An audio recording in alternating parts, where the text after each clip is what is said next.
News, जनजागृती साध्यम, हक्काचे लोकमाध्यम।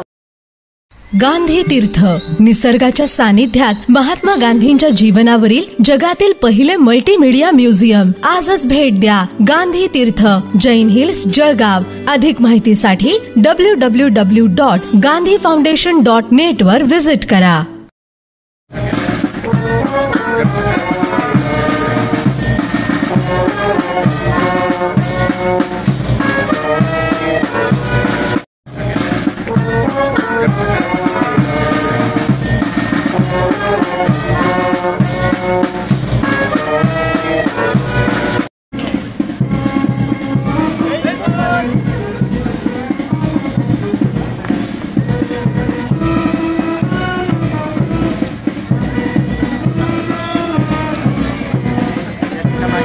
दरवर्षी कार्यक्रम घेतो। दरवर्षी आपण या कार्यक्रमामध्ये काही गोष्टी आपल्याला सांगत असतो। पोलीस विभागाच्या बद्दल आपण माहिती घेता आणि दरवर्षी आपण काहीतरी नवीन प्रॉमिस करता आम्हाला, परंतु पुन्हा वर्षभर आपण म्हणजे आपले नागरिकांकडून त्याच चुका होत राहतात। सगळ्यात मोठा कन्सर्न आपल्यासाठी यावर्षी आहे हा रोडवर होणारे ॲक्सिडेंट। आणि या निमित्तानं फक्त मला तुम्हाला म्हणजे काही सांगायचं आहे। आपल्याला कसं वाटेल जर घरातला आपला एक माणूस आहे, आपले वडील आहेत, काका आहेत, आजोबा आहेत, तर ते गाडी घेऊन बाहेर गेले आहेत आणि जखमी झालेत, हॉस्पिटलला ॲडमिट झालेत, किंवा ते संध्याकाळी कोणी घरी परतच आले नाहीत। माणसाला कसं वाटेल कल्पना करा। आणि आपल्याला आपला घरातला एक आधार आहे, ज्या माणसाचा आधार आहे आपला, ज्याच्यावर आपलं आयुष्य अवलंबून आहे, भविष्य अवलंबून आहे, तो माणूस जर सुरक्षित नसेल तर मग काय फायदा। आज की तुम्ही सगळे छोटा पोलीस म्हणून काम करायचं आहे। छोटा पोलीस तुम्ही होणार का? नॉलेज पण पाहिजे आणि आपल्याला सांगता पण आलं पाहिजे आपल्या घरच्यांना, बरोबर आहे। सिग्नलला आहे, सिग्नलला उभी आहे गाडी आपली, रेड सिग्नल असतानाही तुमचे पप्पा मम्मी तुम्हाला जर पुढे घेऊन जात असतील तर तुम्ही त्यांना म्हटले की नाही सिग्नल आहे, सिग्नल सुटेपर्यंत थांबायचे पप्पा मम्मी। रॉंग साईडने जात असतील, तुम्ही त्यांना थांबवले तर तुम्ही छोटा पोलीस। जर त्यांनी हेल्मेट घातले नाही, तुम्हाला तसंच घेऊन चालले शाळेमध्ये, आणि तुम्ही थांबलेत, त्यांना म्हटले की तुम्ही हेल्मेट घातल्याशिवाय मी गाडीवर बसणार नाही, सीट बेल्ट लावल्याशिवाय मी गाडीमध्ये बसणार नाही, तर तुम्ही छोटा पोलीस। गो स्लो आणि रेड असेल तर इकडे तिकडे बघायचं आणि पुढे जायचं, अशा लोकांचं मानसिकता आहे। पकडला, बट आमच्याकडे पूर्ण चौकात आमचं सीसीटीव्ही आहे, चौकात सीसीटीव्ही आहे। जितकी वेळेला तुम्ही ट्रॅफिकचे नियम तोडतायत तेवढ्या वेळेला आमचा फाईन आपला पडतोय। एखादी दिवस म्हणजे आता त्यांना सांगा, एखादी दिवस तुमचं गाडी पकडेल आणि तुमच्या गाडीची किंमत 40,000, तेवढंच तुम्हाला फाईन बी आलं असतं। तो ही सर्व लोकांनी लक्षात ठेवा। म्हणजे आता वेळ बदललेला आहे, टेक्नॉलॉजी बदललेला आहे, आम्ही स्वतः तिथं उभं राहायची गरजच नाही। म्हणजे फॉरेनमध्ये जरी कुठे गेला, कुठे चौकात पोलीस नसतात, आपला तुमचा फाईन वगैरे होऊन जाते आणि एक नियमापेक्षा जास्त झालं की तुमच्या गाडी जप्त होऊन जाते। जळगाव शहरामध्ये पण तेच आहे, प्रत्येक चौकात तुम्हाला दिसत नाही, बट तरी देखील प्रत्येक चौकात आपल्याकडे सीसीटीव्ही आहे। म्हणून म्हणजे तुम्ही आई वडिलांना सांगा, म्हणजे आता जरी पोलिसांनी नाही पकडला तरी म्हणजे आपला फाईन बी पडतायत।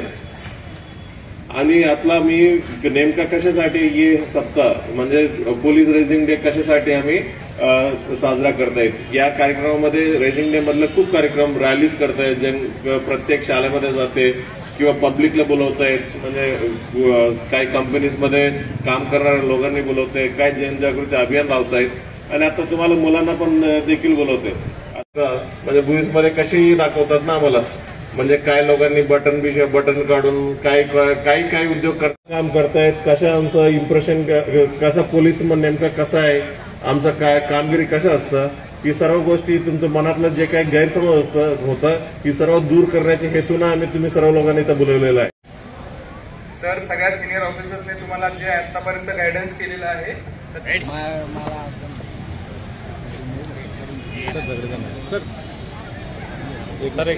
मिनिट सर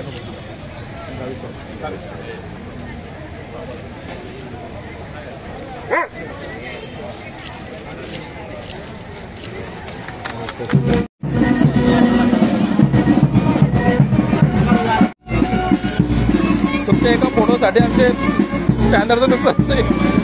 पहिल्याचं बॅगच भेटत नाही आम्हाला लवकर.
आणि आता ही जळगाव आपला पोलीस मुख्यालयामध्ये जवळपास 4,000 शाळेतले आणि कॉलेजला मुलं मुली इथं आलेले आहेत. त्या मुला मुलींना आपला पोलिसांचा BDDS उपक्रम असो किंवा त्याच्यामधलं इक्विपमेंट्स असो किंवा श्वान पथक असो किंवा आमचं शस्त्र आहेत, वेपन्स आहे सर्व पद्धतीचं, ही सर्व वेपन्स त्यांना प्रदर्शन करून त्यांना दाखवण्यात आलेलं आहे. आणि त्याच्यासोबत सायबरमधलं देखील म्हणजे त्यांना मार्गदर्शन करण्यात आलेलं आहे. त्याच्यासोबत चांगला नागरिक कसे बनवायचा आहे याच्या देखील आम्ही मार्गदर्शन केलेलं आहे. ही सर्व उपक्रम म्हणजे जनतेचा, खास करून मुला मुलींचा जे यंग माइंड्स आहे त्याचा आणि आमचा चांगला संवाद व्हावा या उद्देशानं करतायत.